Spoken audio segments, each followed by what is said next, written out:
Six Figs here from YouTube. I've got two great guests that are here to talk about decentralized media. We have Nick from Nuance and William Laurent, a writer for fastblocks.com.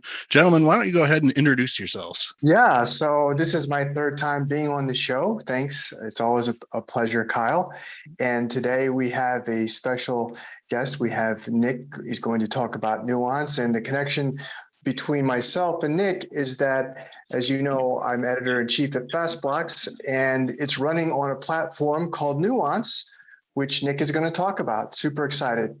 Hi, I'm Nick, I'm the founder of Aiken, which builds Nuance. So Nuance is a Web3 blogging platform or long-form content platform, which Fastblocks sits upon, essentially.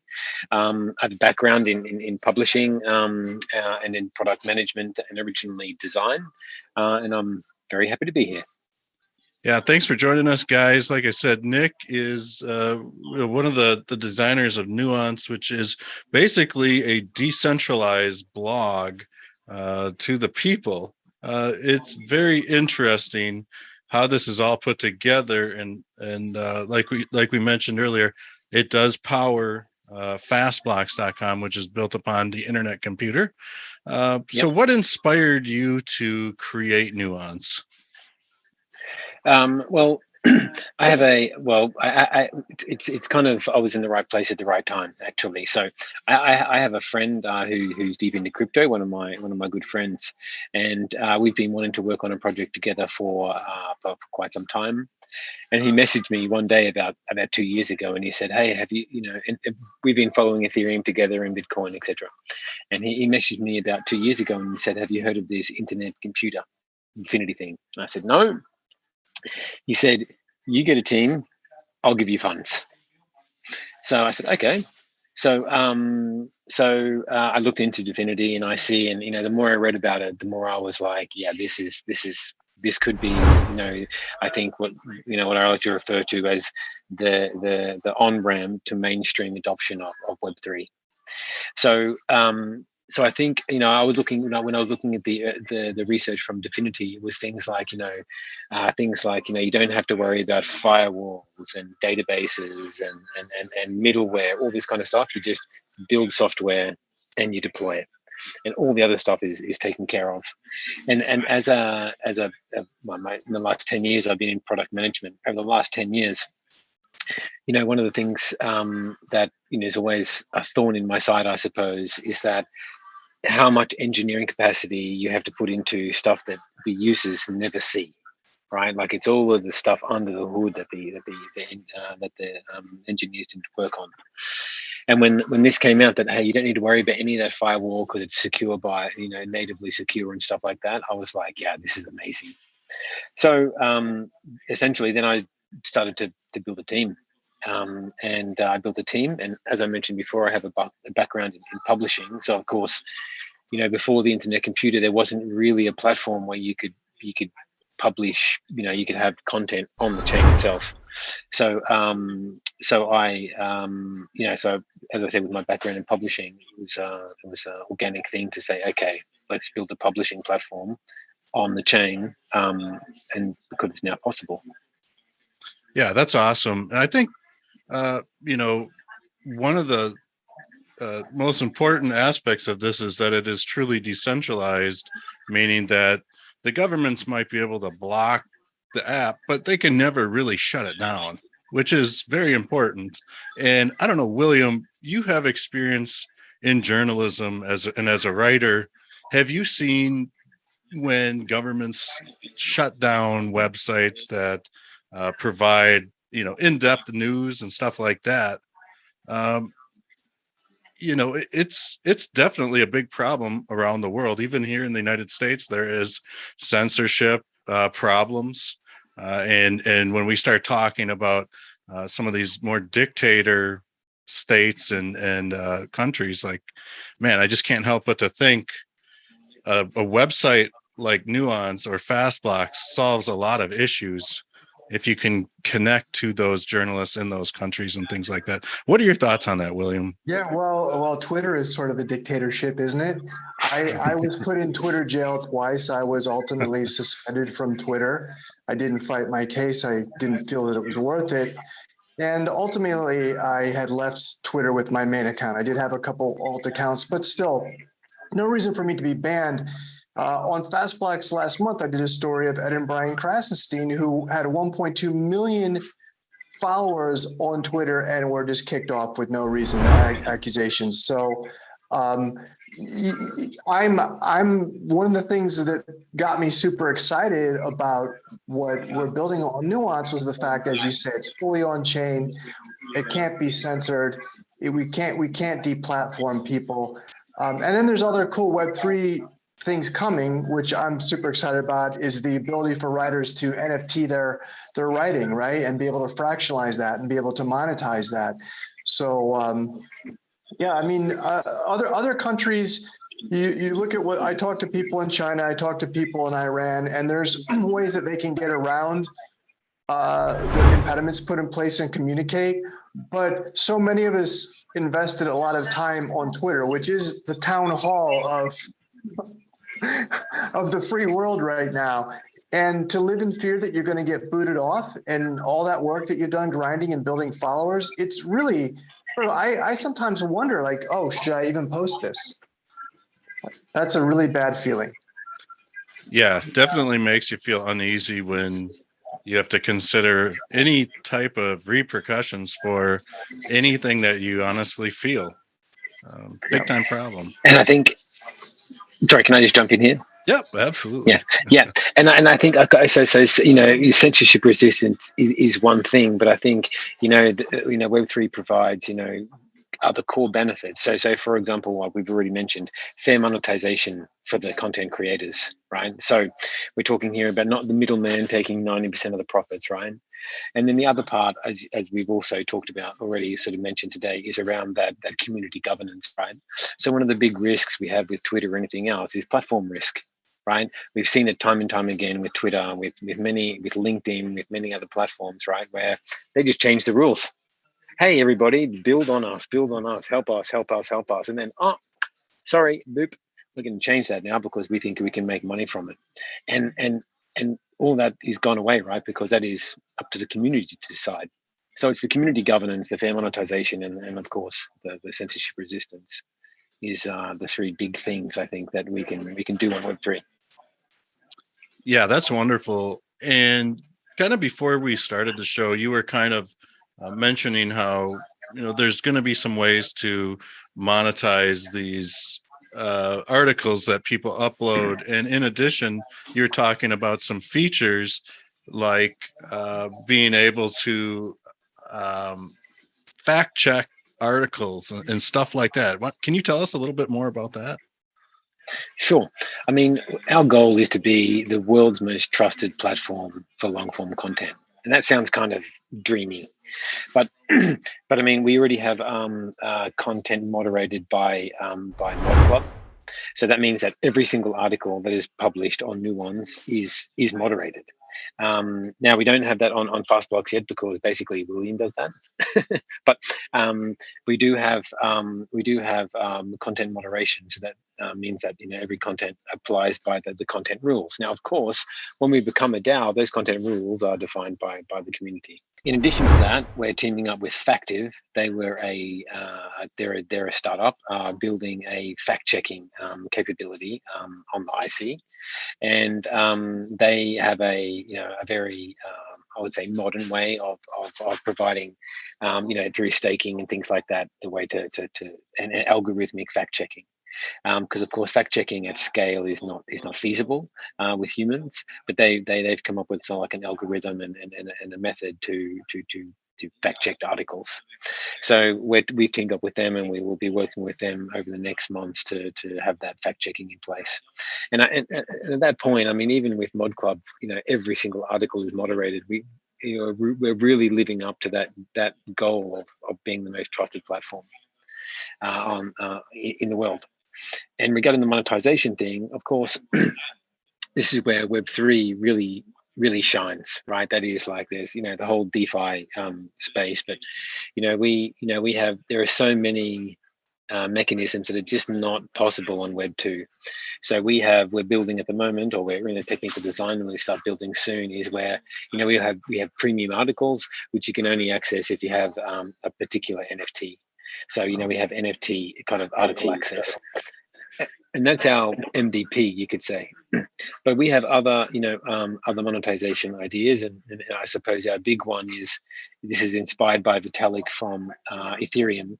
So Vitalik, back in the day, he would write the Bitcoin magazine. He would write an article about Bitcoin when no one knew anything about it, and he would release only the first portion of it, and he would effectively ransom the rest of the article and say, if I don't receive X Bitcoin, I'm not going to publish it. So he effectively ransomed his own work, right? Wow. So we've kind of copied that in a way, right? And what we do is, but not only that, our plan is to have a paywall where readers can pay the ransom, so to speak. But not only do they pay the ransom and release the article for everybody, but they become fractional owners of the article. So any future revenue streams, right, they benefit from. So it's, and these are just some of the things that we're thinking about, right? Like, the thing with blockchain is it just enables so many things that are not possible on Web 2. Like even simple things like micropayments. On Nuance, we have applause, which we're building out as like a tipping feature with micropayments. These things you just can't do easily on Web 2, and Web 3 it's very easy. Yeah, that's super interesting.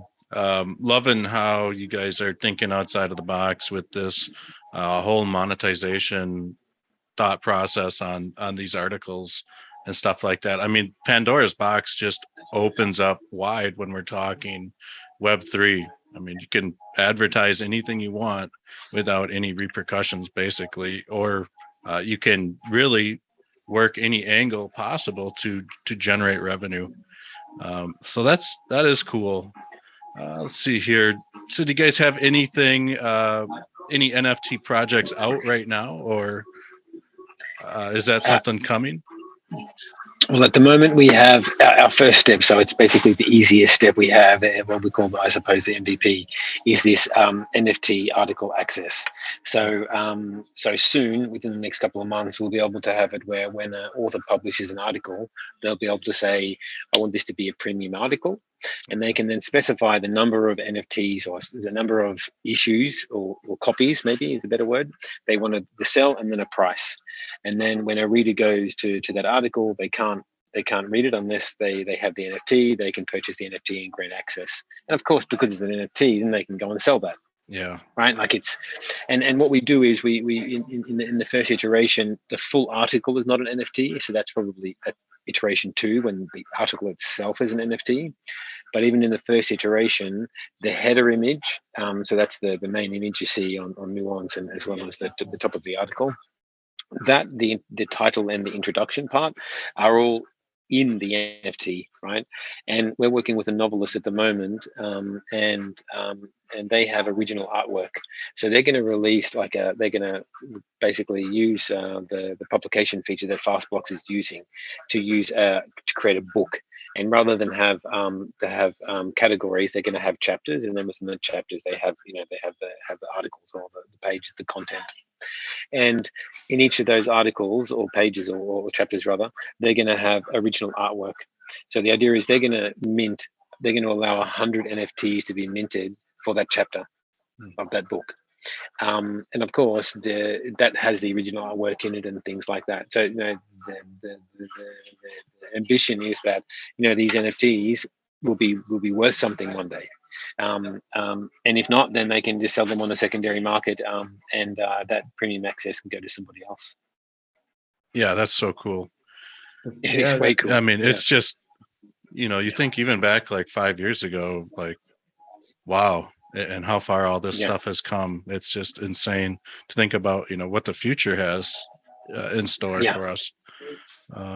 We're hoping that like little things like, if we do a big story, it could be on Fastblocks or whatever, right, where it's a big release or something, right? I mean, that's an NFT. It can be like, I own one of the, like it'd be like saying, I own this page of the New York Times or something, right? Like that page, that front page story, I own it. And The you could be original getting one, royalties or and one of the 50 stuff. copies. Yeah, of Right. course. And all those stuff is baked yeah, in, it's right? The crazy. royalties and Yeah, that's cool. That's yeah, it's amazing. really, really We amazing. talk a lot about disrupting medium and disrupting some of those web two very siloed big tech Goliaths. But yeah, I mean, what excites me is Kindle, all these places where people are publishing books or self-publishing now. And what does Amazon take, Nick? At probably 20-30%, I don't know. And now they can be published fully on chain, and more of that money is going to go back to the writer. It's and they can't be shut down because Amazon has delisted a lot of books. So again, just another way for artists or creators to get their voice out there and have it be persisted permanently. Yeah, no, that's and I think, definitely important. Yeah. I think also with the whole, you add the community governance part of that, right? Via a DAO, right? The community decides how much the artists get and how much goes to the platform. And of course, all of the money that goes to the platform, right, is actually then decided by the community on how to spend it, right? Do they want this feature? Do they want, it's just a whole new paradigm. And if you look back to Web 1, it's the way the internet was intended. So it's great to be going back there. Yeah. Can you imagine if the New York Times had a DAO? They might someday. I think it's kind of. Well, I think it's just that one family owns all the tokens. Right. Yeah. Right. So one of the features we're building at the moment on Nuance is what we call the publications feature. It's not a very sexy name, but whatever. And effectively, what that means is it allows publications or brands, right, to have their own presence within Nuance. So at the moment, it's kind of like Medium, right, where anyone can create an article and stuff like that. And what we're building at the moment is this publication feature, and effectively, Fastblocks is and will be our flagship publication. But effectively, what we want Nuance to become a community of communities, and each publication is effectively its own DAO. So they manage their own users, their own editors, their own authors, etc., and their own content. So it's really exciting that Fastblocks is our first customer in that way. We've been building on the IC since before Genesis, actually. So Aiken was one of the first recipients of the grant, and since then we've built a small team. And I do think we haven't, and I've built many teams over the years, but I've always done that within a larger organization. And this is really the first team that I, with my co-founder Paul, that we have that we built on our own terms. And we have a small team now. It's only 6, but we have an excellent team that just works in perfect harmony. I mean, I don't want to jinx it or anything, but it's just it's a fantastic team. So it's Mitch and Jamie and Karen and Baran and Elko and of course Paul, my co-founder, and myself. And we are just pumping out the software, because we're I build many teams, and sometimes multiple teams on the same project. And with every, I think, if I compare it, one engineer is going to build much more software in 12 months than 12 engineers in a month. Like 12 engineers in a month are not going to build anything, right?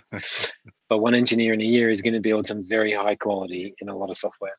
So we're trying to find that balance, right, where we just have very efficient, highly effective, excellent engineers, and that's the team that we have. So I think I'm almost as proud to be a part of that team as I am of Nuance. So it's worth mentioning that.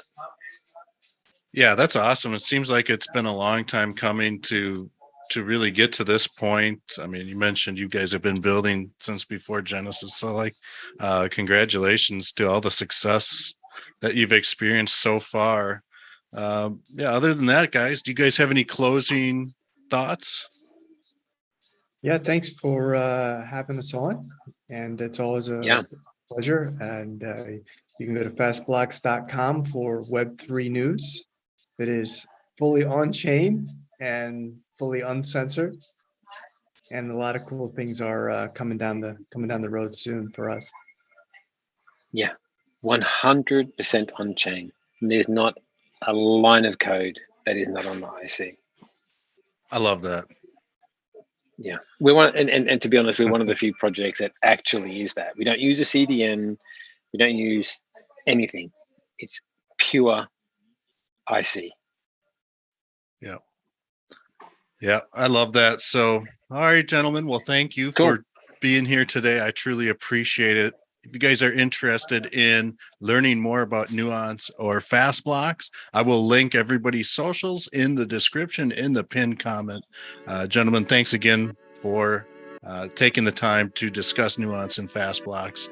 And I truly appreciate you guys coming on. So I hope you guys all have a wonderful day wherever you're at in the world. See you all in the next video. Thank you, Kyle. Ciao.